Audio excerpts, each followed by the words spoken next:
The next thing I'm going to do, I'm always remembering this hand's dirty now, so they're not going to touch.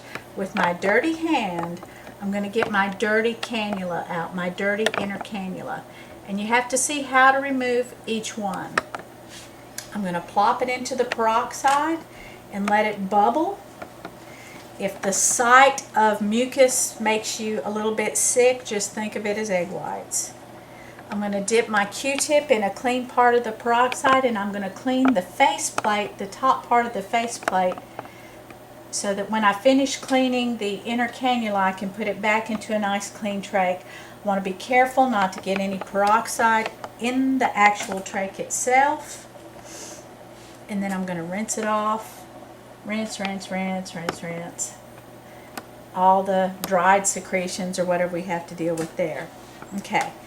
Now I'm ready to clean my inner cannula. With my dirty hand, I pick up the outside of the cannula, which is going to be dirty all the time anyway. I'm going to scrub the inside of my cannula,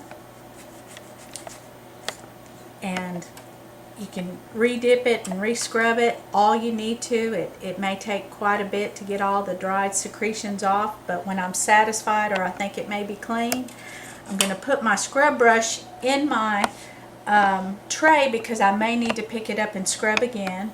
I'm going to rinse the cannula by dipping it into the into the sterile water, and I always want to drain it. As I'm rinsing it, I want it to drain from the cleanest part of the trach to the dirtiest part. So I dip it in and let it drain, and when I'm satisfied that it's clean and rinsed, I take one of my sterile 4x4s, I pinch it up in the middle, and then I dry my inner cannula from cleanest to dirtiest.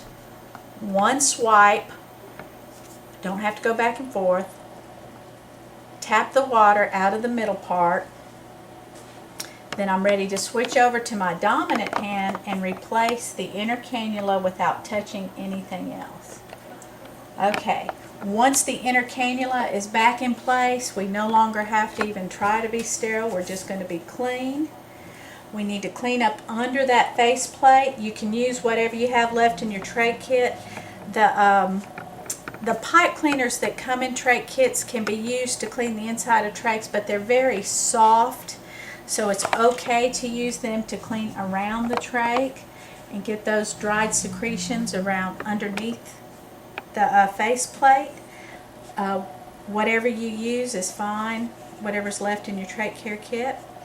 You want to rinse it afterwards. You never want to leave hydrogen peroxide on the skin. In fact, some facilities prefer that you clean around trachs with just sterile water. So whatever facility policy is, that's what you can go by. Once you get it all nice and cleaned, you just take one of your 4x4s and make it all nice and dry. You don't want it wet because that would, set them up to grow yeast and all the other things. Try to manipulate the trach as little as possible because when you wiggle it, it will make them cough. The next thing we need to do is change our ties. So I get my clean ties, and I like to use hemostats for this. On a real person, these old ties are going to be wet, so you just kind of scoot them up out of your way. You always leave them in place so they don't accidentally cough the trach out. You always go from bottom to top. You thread the ties up from the bottom.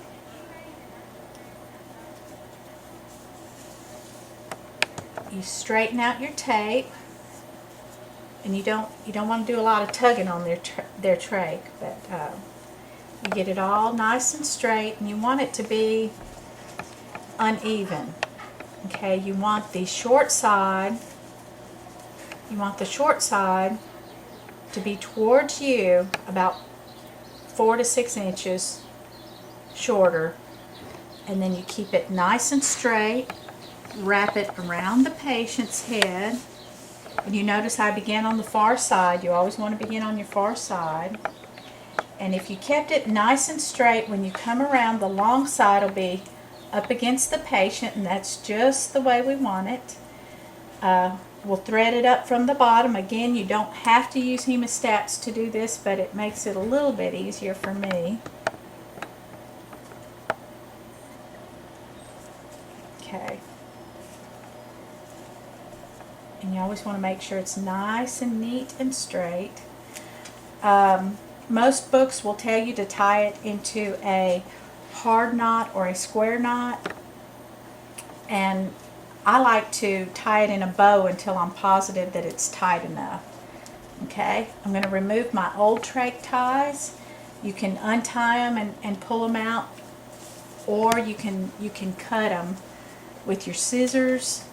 You just want to make sure you cut very close to the hole and pull it out.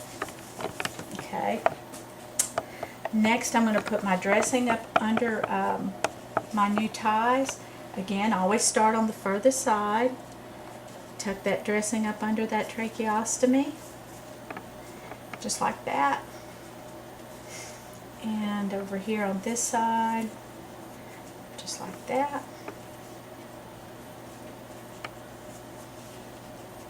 And you have a nice, clean, pretty trach. Okay.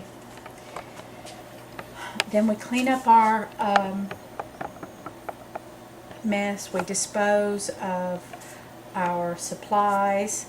We put everything into the biohazardous waste, and then we dump the liquid waste. We flush it down the toilet, and then we're finished. These are things not to do when you're doing trach care. When you're suctioning a patient, don't go in so slow, because sometimes students, they're just scared and they just go in real slow because they don't want to go too far. You're not going to go too far, okay? You want to insert it quickly. As long as this is inside their trach, you are blocking their airway. So we want to be sure and block it for as little time as possible. So we want to insert it quickly. The other thing you don't want to do is, after you're applying suction, you don't want to, if the patient coughs, you don't want to just jerk it out. I know it startles students sometimes, and they'll put it in, and then the patient will cough, and they'll go, "He coughed." And I was like, we want them to cough, okay? We want them to loosen up those secretions and get them out. So expect the patient to cough. When you're suctioning, don't stay back here, because when the catheter comes out, you could like flick it on them, and you don't want to do that, okay? You always want to maintain control of your catheter.